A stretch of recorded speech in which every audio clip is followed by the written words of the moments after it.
Langsung saja kita masuk pada materi mekanisme artikulasi. Nah, kalian pasti bertanya-tanya, apa sih itu mekanisme artikulasi? Nah, definisi artikulasi adalah cara kita menggunakan organ bicara kita untuk menghasilkan berbagai macam suara yang membentuk bahasa. Sedangkan tujuannya sendiri yaitu agar komunikasi kita menjadi lebih jelas dan efektif. Nah, selanjutnya manfaat mekanisme artikulasi. Seperti yang kalian lihat di atas, yang pertama itu kejelasan berbicara, memudahkan pemahaman dan mengurangi kesalahpahaman. Yang kedua itu efektivitas komunikasi, menyampaikan pesan akurat dan meningkatkan kepercayaan. Yang ketiga, mengembangkan bahasa, memperkaya kosakata dan memfasilitasi pembelajaran bahasa asing. Keempat, meningkatkan kreativitas dan memperbaiki kemampuan prestasi. Dan yang kelima, pendidikan dan pembelajaran, mendukung kemampuan membaca dan menulis serta memfasilitasi pembelajaran bagi anak-anak. Nah, yang mendukung literasi digital sendiri yaitu pengenalan. Komponen pertama mengidentifikasi keberadaan dan karakteristik komponen kedua. Kedua, komunikasi. Terjadi pertukaran informasi atau sinyal antara kedua komponen. Ketiga, respon. Berdasarkan informasi yang diterima, komponen pertama memberikan respon atau tindakan tertentu. Sedangkan yang keempat, adaptasi. Kedua komponen menyesuaikan perilaku atau fungsi mereka sebagai hasil dari interaksi. Dan yang terakhir, koordinasi.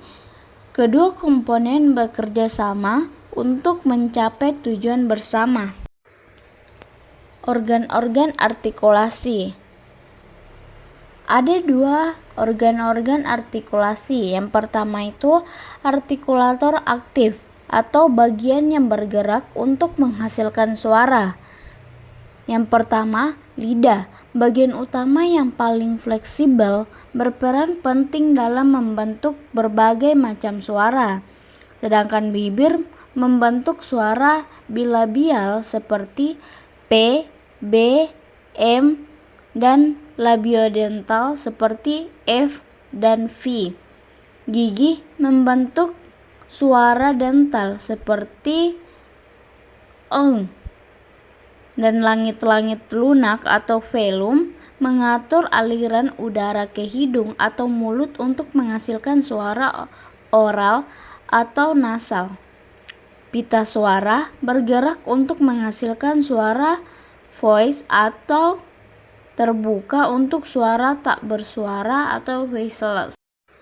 Kedua, artikulator pasif atau bagian yang menjadi titik artikulasi. Pertama, gigi, tempat lidah menyentuh atau mendekat atau menghasilkan suara dental. Kedua, alveolum atau gusi, area di belakang gigi atas tempat lidah menyentuh atau mendekat untuk menghasilkan suara alveolar. Langit-langit kertas atau palatum, tempat lidah menyentuh atau mendekat untuk menghasilkan suara palatal. Sedangkan langit-langit lunak atau velum, tempat lidah menyentuh atau mendekat untuk menghasilkan suara velar. Pada bagian proses artikulasi, yang pertama, inisiasi atau proses memulai aliran udara dari paru-paru. Udara ini kemudian melewati pita suara. Sedangkan fonasi, proses getaran pita suara. Jika pita suara bergetar, suara yang dihasilkan tersebut bersuara voice, jika tidak disebut tak bersuara atau voiceless. Yang ketiga, artikulasi. Nah, proses pembentukan suara oleh artikulator lidah, bibir, gigi, dan langit-langit mulut bekerja sama untuk mengubah bentuk saluran vokal dan menghasilkan berbagai macam suara. Yang keempat atau yang terakhir, resonalisasi. Proses modifikasi suara oleh rongga-rongga resonansi seperti rongga mulut, hidung, dan faring yang memperkuat dan memperkaya kualitas suara. Klasifikasi fonem berdasarkan artikulasi. Nah, seperti yang dilihat di atas ada 3. Yang pertama, tempat artikulasi. Lokasi di mana artikulasi terjadi. Misalnya bilabial, dental, alveolar, palatal, dan velar. Kedua, cara artikulasi. Bagaimana udara dikeluarkan dan dimodifikasi. Misalnya plosif, frikatif, nasal, lateral, dan aproksiman. Ketiga, keadaan pita suara. Nah, apakah pita suara bergetar, bersuara, atau tidak, tak bersuara?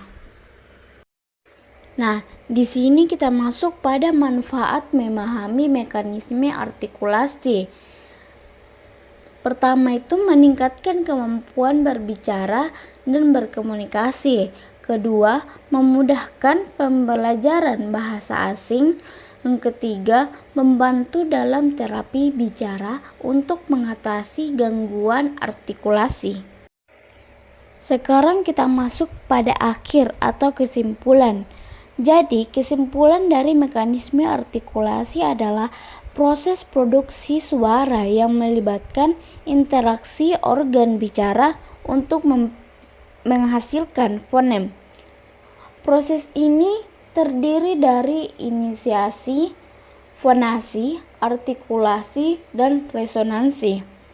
Memahami mekanisme ini penting untuk meningkatkan kemampuan berbicara, belajar bahasa asing, dan membantu terapi bicara sehingga komunikasi menjadi lebih efektif. Baik, mungkin itu saja yang dapat saya sampaikan melalui video ini terkait materi mekanisme artikulasi. Terima kasih.